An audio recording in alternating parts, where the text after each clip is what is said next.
Assalamualaikum warahmatullahi wabarakatuh.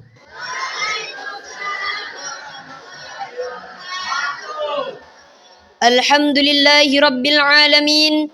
Wabihi nasta'in. Wa ala umurid dunya waddin.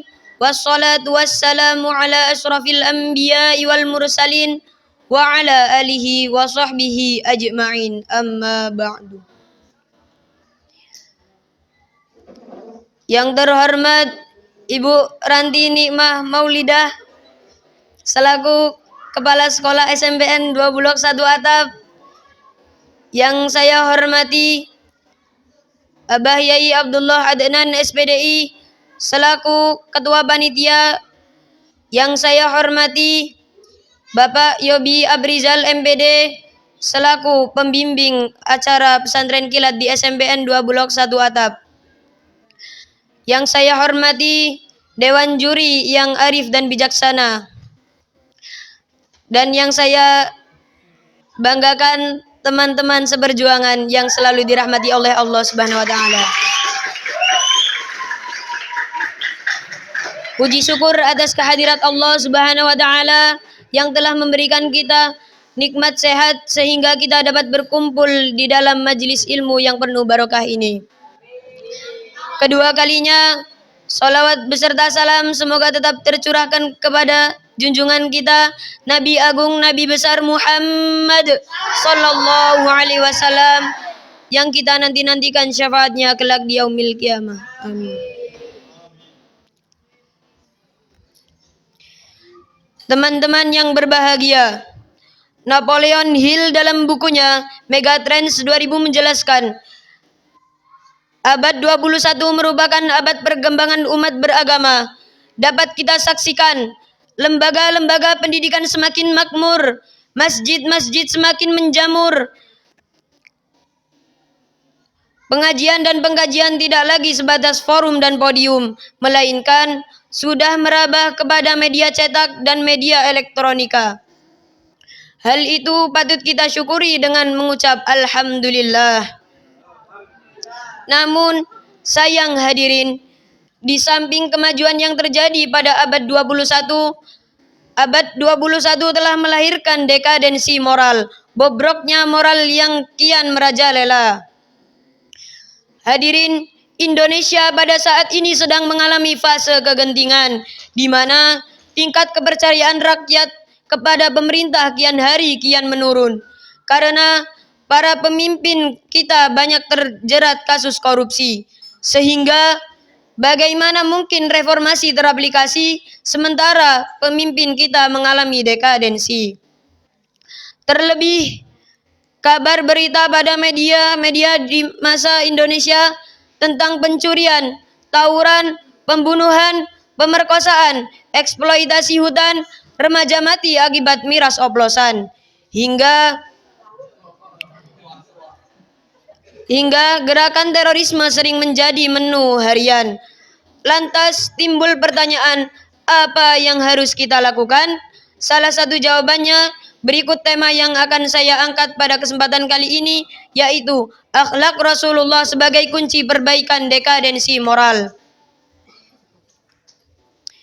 yang dilandaskan pada Quran surat Al-Ahzab ayat 21. Sungguh telah ada pada diri Rasulullah itu suri tauladan yang baik bagimu, yaitu bagi orang-orang yang mengharap rahmat Allah dan kedatangan hari akhir dan yang banyak mengingat Allah. Teman-teman yang berbahagia, maksudnya ayat tersebut menginformasikan sekaligus menegaskan kepada kita, sungguh pada diri Rasulullah itu terdapat uswatun hasanah. Rasulullah merupakan figur yang luhur serta contoh yang tinggi yang harus diikuti dengan sepenuh hati. Rasul merupakan contoh yang paling lengkap. Dalam dirinya terdapat kebesaran dan kemuliaan sifat manusia. Sebagai contoh, ketika Ka'bah diperbaiki oleh kaum Makkah, di mana ketika pekerjaan tinggal mengangkat dan meletakkan Hajar Aswad, timbul perselisihan. Setiap pimpinan suku yang ada di sana merasa berhak melakukan tugas tersebut. Singkat cerita, Rasulullah datang, beliau dijadikan hakim atas perkara tersebut. Akhirnya Rasulullah membentangkan kain dan meletakkan Hajar Aswad tersebut di tengah-tengahnya dan meminta masing-masing di antara mereka untuk memegang ujung kain. Kemudian diangkatlah, dan ketika sampai di tempatnya, Rasulullah mengambil dan meletakkan sendiri. Setiap suku merasa puas atas jalan yang ditempuh Rasulullah, sehingga dapat pulang dengan tiada perselisihan. Teman-teman yang berbahagia, karena begitu pentingnya akhlak Rasulullah serta kebesaran sifat beliau sebagai seorang pemimpin yang selalu mengutamakan kepentingan rakyat dan mengutamakan akhlakul karimah, pada akhirnya mampu merubah masyarakat biadab menjadi beradab, yang dulunya berseteru menjadi satu, yang dulunya menyembah berhala kini kembali menyembah Allah Ta'ala. Sehingga Michael Hart menyebutkan dalam bukunya The 100 Ranking of the Most Influencing Person in History. Hal ini menjadi sebuah pembuktian dari sabdanya, sesungguhnya aku diutus untuk menyempurnakan akhlak. Lantas, bagaimana akhlak bangsa kita yang telah mengalami dekadensi, terutama pemimpin kita saat ini? Jawabannya adalah masih banyak pejabat kita yang bejat, yang berani melipat uang rakyat, masih banyak aparat yang tidak amanat dan bergelimang maksiat, serta masih banyak pemimpin kita yang bergulat di kawasan korupsi yang pekat. Tapi alhamdulillah, masih ada pemimpin kita yang patut diteladani, masih ada pejabat yang mengayomi, masih ada aparat yang peduli. Semua itu patut disyukuri walaupun jumlahnya masih sedikit sekali. Hadirin yang berbahagia, dari uraian tadi dapat kita ambil beberapa kesimpulan, yaitu: 1. Untuk menjadi sebuah negara yang makmur, maka setiap pemimpin wajib bercermin dan mengambil cara serta strategi Rasulullah. 2.